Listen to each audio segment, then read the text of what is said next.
Okay, so this question comes from Les, and he wants to know why we don't believe in replacement theology.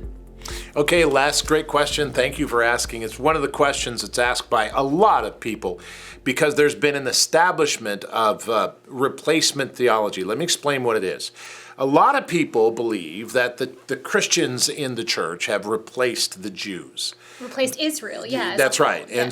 And this was a popular theology back before Israel came into being in 1948. Mm-hmm. You see, you have to understand that in AD 70, the church was already born, but in AD 70, there was a rebellion and it was crushed and Jerusalem was destroyed, the temple was destroyed. That's right, and it was bloody. Israel as a nation, as a physical place, a physical area, and a gathering of people was no more. Absolutely. So you have all this time now and people are trying to figure out what is going on, what's happening. And so they end up developing a theology that somehow replaces the people of Israel. God has them way back here. He doesn't need them anymore. And they developed it because in end times prophecies, the nation of Israel shows up. But there is no nation of Israel. So what is the Christian church to do? So they began to develop this theory. That's right. And it was going along great and you could buy it and everything until you read Romans chapter 11 or 1948. And in 1948, everything changed because people don't read the Bible like they should, or they read it not literally. I go back to the Bible and I say before 1948 and after 1948, which we have Israel right now. Right now, there is a nation in the world called Israel, and they speak Hebrew.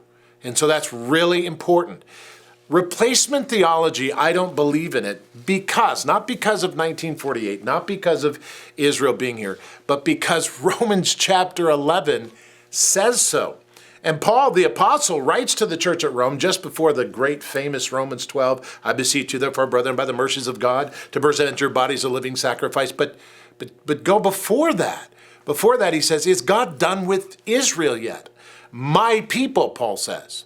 My people. He says, no, he's not.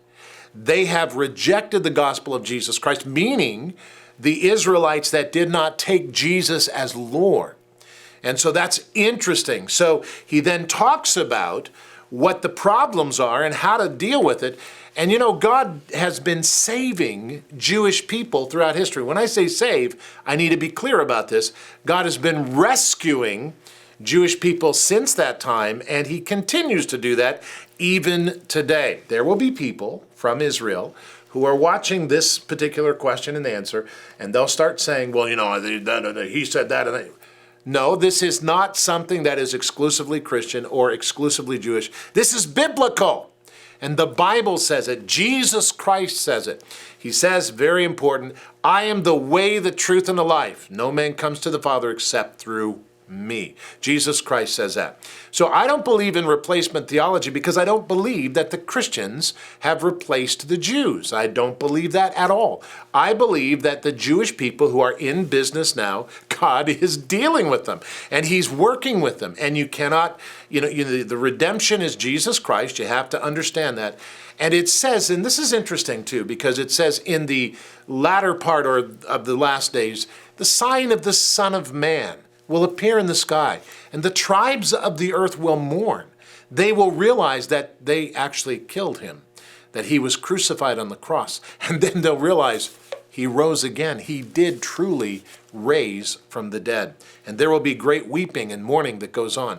And I think that the revelation of Jesus Christ is very important. And that's the quick review. Yeah. Now there's a big longer review, but that's the quick review. Yes. So replacement theology is not biblical. I don't see it as being biblical because of Romans 11, and we could go on. But anyway, I want to get to your point. Yeah, I think that it's easier to justify replacement theology when you kind of pick and choose, especially from the words of the Apostle Paul. You know, if you just read Romans chapter 10, where he says, not all of Israel are truly the sons of Abraham because Abraham believed by faith. So those of us that believe by faith, the covenant to Abraham was that he would bless all nations. So, but you have to keep reading. You have to keep reading and get into 11, Romans chapter 11, that is. And,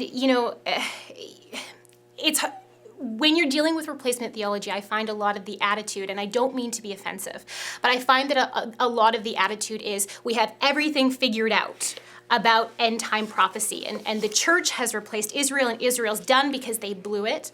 But you can't get away from the fact that the Old Testament prophets still say Israel. They don't say Abraham's children. They say Israel, the nation of Israel, the sons of Jacob. So, and then as we're going through time, it's hard to understand, but as we go through time, all of a sudden there is a nation of Israel, and they call themselves Israel, and they occupy the land that was once Israel. So they're there. So we can't pretend like we have it all figured out when it comes to the end times. That is a critical mistake that has been made in the past before by misinterpreting prophetic misinterpreting words. prophecy.